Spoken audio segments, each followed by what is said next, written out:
handy dandy notebook with all the notes and things I have to say. Let's get to it.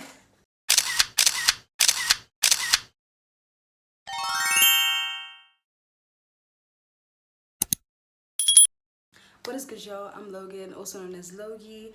Welcome to my channel. If you are new, please hit that sub button, and to my returning subscribers, hello baby, hi honey, welcome back. But yeah guys, wait, let me be serious one moment. Welcome back. Yes, today we are going back to the basics, okay? Today we're going to be talking about hair types, hair porosity, hair density, with all that good stuff that you need to know before you start your hair journey. So let's get right into it. Okay, you guys, so we're gonna start with hair type. Hair type refers to your hair's curl pattern. There are 4 kinds of hair types. Firstly, we have type 1, which is straight hair. Type 2 hair is wavy. Type 3 is curly, and type 4 is coily. Okay, so type 1 hair is like straight and lays flat, and that makes it easier for the natural oils that are released from our scalps to spread around the hair from roots to ends, making the hair shinier. So type 2 hair is wavy and forms like an S shape, and it tends to be thicker than type 1 hair. Type 3 hair ranges from like loose loops to tight, springy curls or coils. So with this hair, it is actually more prone to frizz. So yeah. Type 4 hair is like more coily or kinky and is actually more dry. It's normally dry and it is kind of spongy in texture. Type 4 hair can be like soft and fine, and it can also be like coarse and very like wiry. But this hair is mostly known for its beautiful curls that form from the root up to the ends, which causes like a lot of shrinkage.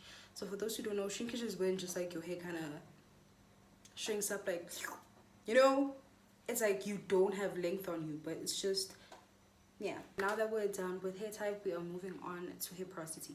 Hair porosity refers to your hair's ability to absorb and retain moisture. So there are 3 types of hair porosities. There's low, medium, and high, or low, normal, and high. So low porosity means that your hair, like, it's hard for your hair to absorb moisture, but easily like just retains it. Yeah, it's hard for it to absorb moisture, but the moment that moisture is in there, it's hard for it to just, you know, to lose its moisture. It retains moisture really well.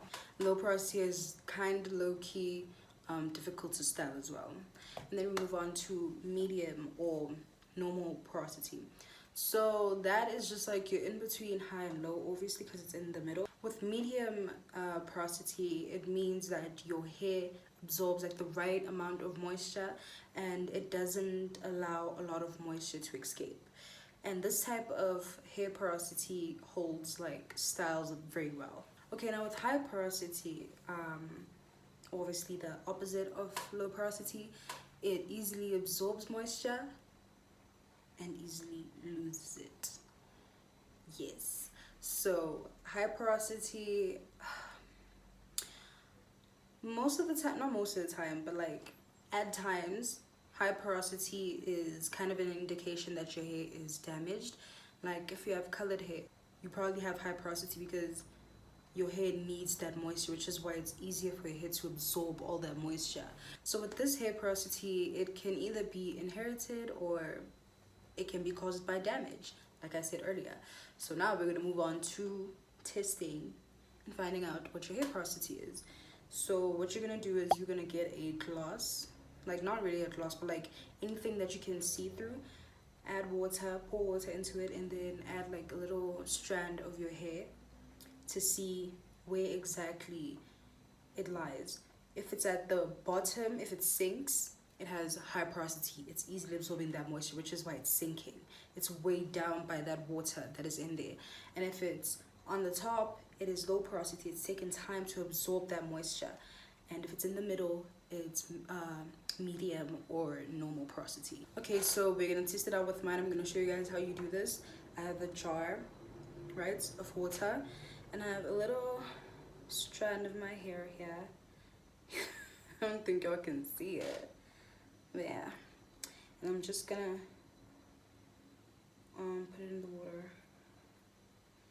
and let it do its thing. I don't know if you guys can see that, but it's at the bottom. Y'all see that? Wait, hold on. Yeah, I'm sure y'all can see that. Meaning I have high porosity hair. Let's try it again. For some reason, I feel like, nah. And I didn't pull hair out of my scalp. I just took it from a comb that I was using.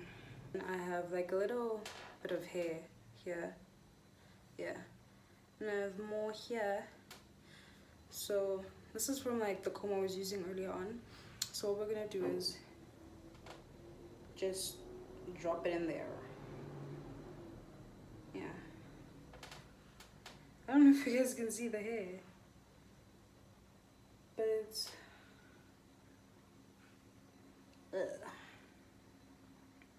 where is it? Can y'all see it? There it is. See? Can y'all see it? I feel like the reflection, you can see it though. Yeah, it sank, meaning I have high porosity hair. That doesn't mean my hair is damaged. Like I said, it can either be inherited or it can be caused by damage. One thing I know for sure, my hair is not damaged. My hair is not color treated at all. So, and I don't really use heat that much, so I don't think it's damaged. This is definitely like naturally my hair is just high porosity. So yeah, that's how you can test out if your hair is porosity. Also, other ways you can tell if like your hair is high porosity or low porosity, when you wash it or you spray it with water, if like if the water is just like on your hair, it's just sitting there and your hair is not absorbing it, it's low porosity because it's difficult for your hair to, for the water to get in there. But if you're high porosity, your hair just kind of soaks up the water. So yeah. And for my low porosity girls and boys, you can use, like on your wash days, you can use warm water to open up your hair's cuticles so that whatever product you're using, whatever moisture you're trying to put in there is absorbed easier because like your hair cuticles will be open. Oh, and by the way, you guys, I'm going to be posting like once every 2 weeks on Fridays around 1 p.m. Okay, now moving on to hair density. Hair density refers to the number of strands on your head. So if you want to test out your hair density, I don't think it's really necessary, but just in case to find out hair density, you can test it out by like looking, like if you can see your scalp, you just look at your hair in its natural state. Don't comb it out, make it fluffy and all that. No, in its natural state, without it being combed. If you can see your scalp, you have low density. If you can't, you have high density, meaning you like have a lot of hair basically. And obviously if you see like a bit of your scalp, you have medium density. As for me, I'm not really sure, but by the looks of it, seems like I feel like I have high density hair. Okay, now moving on to hair width. Hair width refers to the thickness of like your hair strand, so an individual strand. A way that you can test out and figure out what your hair width is, you can take a little strand of your hair, put it against the light. If you can see it, like a light bulb or something, if you can see it, then you have coarse strands. Okay, so there are 3 types of hair widths. We have fine, medium, and coarse. Fine hair width is when your individual strands are like you can't see them. They're very fine. Yeah, when you hold them up like to a light, you can't really see them, and that means that they are weaker and probably damaged. And medium strand is just in between fine and coarse. Like it's like, or maybe that's what I have, probably, because I've seen some like thick hair, so I feel like I'm in the medium. Yeah, I'm definitely in the middle. So medium, you can see it, but it's not like, as thick as other types of hairs, like coarse hair. And then we have coarse strands, which are just thicker strands of hair, and they're very strong, hard to like break, and they're very visible when you hold them up to a light. So what we're gonna do is we're gonna check for real what my hair width is. So what you're gonna do is take a little strand of your hair. Like I said, don't pick out the strand from your head.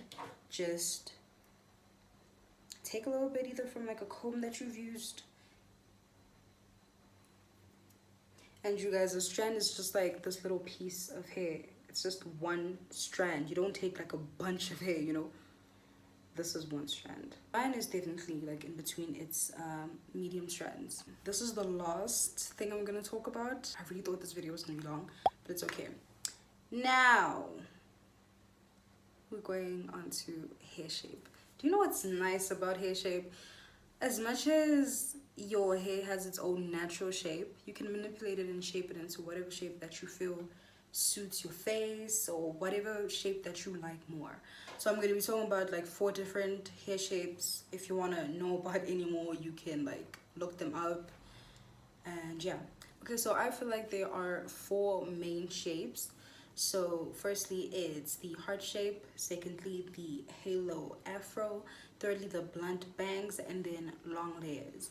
So heart shape is, you know, your hair is like kind of shaped like a heart. The longest parts are the back of your head, followed by the middle, and then the top, to create that little, you know, that heart. And then the halo fro is just, it's typical. It's just like that cute little round afro, that one that is like, you know, that cute little afro, man. Next we have the blunt cut. The blunt cut, you guys, it's so cute. I can't. The blunt cut is just like, it's having a bang, basically. You have like a straight blunt cut, like a bang, you know. So it's just a cute afro but with bangs. That's just basically what it is. The hair is shorter in the front, and most of the time it's the same length everywhere else. Now, long layered hair, oh my goodness, that is just, it's beautiful. I can't. It's really pretty. Long layered hair is basically having like the same length throughout your whole head. Everything is just the same length, and it's just, it's beautiful. Okay, so you guys, that was actually the last thing I was gonna talk about, but I think I need to address shrinkage and frizz, because honey, when I started off and all these things were just happening to my hair, I was like, hello, what is this? No, I'm not having this. I don't want this. You know, because let's be honest, we all want a little length. And I could tell that my hair was growing, but now shrinkage made me think it made me think other things, because now I'm like, is my hair really growing? Like with natural hair, you will always be thinking like, is my hair really growing? Unless of course you like really pay attention and kind of track the progress of your hair journey. But trust and believe, shrinkage is not cute. It's not. It really isn't, but it's okay, because shrinkage is a way of your hair showing you that it's healthy. The more elasticity your hair has, the healthier it is. So if your hair like kind of bounces back, it's healthy, man. You can see how it has life on.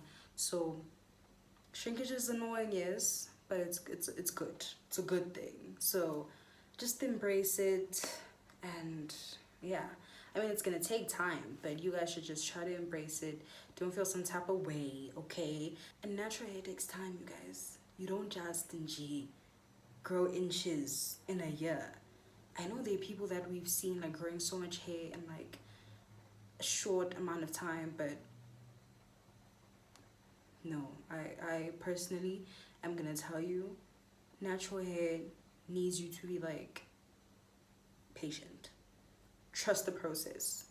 Okay, now next I want to address frizz, because I know when we see these girls with like long beautiful curls, it's like, where's the frizz, sis? I don't see it until you get to do your hair and you can see, babes, a lot of frizz. Look at mine. I have a lot of frizz, y'all. Look at this. I have a lot of frizz. I have a lot of frizz. But it's okay, because frizz is inevitable. There's no way you can go around it. My hair, when it's dry, you'll think scary pot, you know? But no, baby. One thing about natural hair that I was so surprised. I know y'all saw in my previous video I said I never knew that our hair could do this. Baby, my hair has proper curls. Now I combed it out, obviously, and this is gonna happen. But dead ass, I have proper curls. And those curls, once you like continue your natural hair journey, your natural curls are gonna come to life. Your natural curl pattern is gonna come to life. So right now, don't really stress yourself about hair type. Don't stress yourself about, oh my gosh, what is my hair type, this and that. Don't be phased. If you are part of the type 3 hair gang, that's okay. Love your hair, y'all. Curly hair is beautiful. Whether you are type 4, type 3, it's okay. It's beautiful regardless. Because I know, I was always like, oh my gosh, I wish I had like 4C hair, because 4C hair is, oh, curly. Very, not even curly, baby. Coily. Like a freaking spring. It's beautiful. It's like tight coil. Beautiful. Okay. And I was like, oh my gosh, I wish I had 4C hair, this and that, but it's okay. You know, embrace your curls. Lisa jaha, wash and goes. You twist out, you're thinking, okay, my hair is also gonna be popping and my curls are gonna be out there like these other girls that I see on Instagram. No, baby, like I said, as time goes, your natural curl pattern is going to form and take like and come to life, because now obvious people relax their hair and all of that, the texture or your curl pattern, your hair type is now manipulated and changed into a different texture. You understand what I mean? Because you're permanently changing your hair texture. And then your hair starts growing. You can see the difference between the textures. And another thing, when you are transitioning, prepare yourself. Because now you're going to have 2 different hair textures. Prepare yourself. It's not going to be cute. It is not going to be cute. I cut my hair like twice. Grade 10, when I had stadium. We're not going to talk about that. I cut a grade 10 into like, yo, I cut it like real short, like brach situation. You could see my scalp, but I kind of liked it. So I cut it. If I can find pictures, I'll insert them somewhere. I'll insert them, it's fine, whatever. And then the second time I cut it was grade 12. Yeah. That time, I didn't go for like a big chop. I just kind of, I gave afro kind of this length, but it was low-key blown out. It wasn't as curled as this, as you know, natural, of course, because it was still the hair that was damaged and everything. So I low-key went through the transitioning process because I saw my hair, like the ends of my hair being damaged. By damaged, if your hair is like straight at the ends, that is damaged, honey. Your hair has to be one texture throughout. Like you can't have curly hair here and then straight here. That, no. Your hair has to be curly throughout. The moment you don't have healthy ends, you guys, your hair is gonna start splitting to your roots, meaning now you're gonna have more more tangles. You're gonna have more tangles. Your hair's gonna tangle up more, meaning when you comb your hair, you're gonna start breaking it, especially if you're not careful. So cutting your ends is very important. So I hope this was helpful. Please let me know if this was really helpful. Thank you guys for watching. Please don't forget to hit that sub button, hit that like button, and hit that notification button so that you are notified whenever I post a new video. Okay? Alright, thank you guys for watching, and I'll see you on my next one.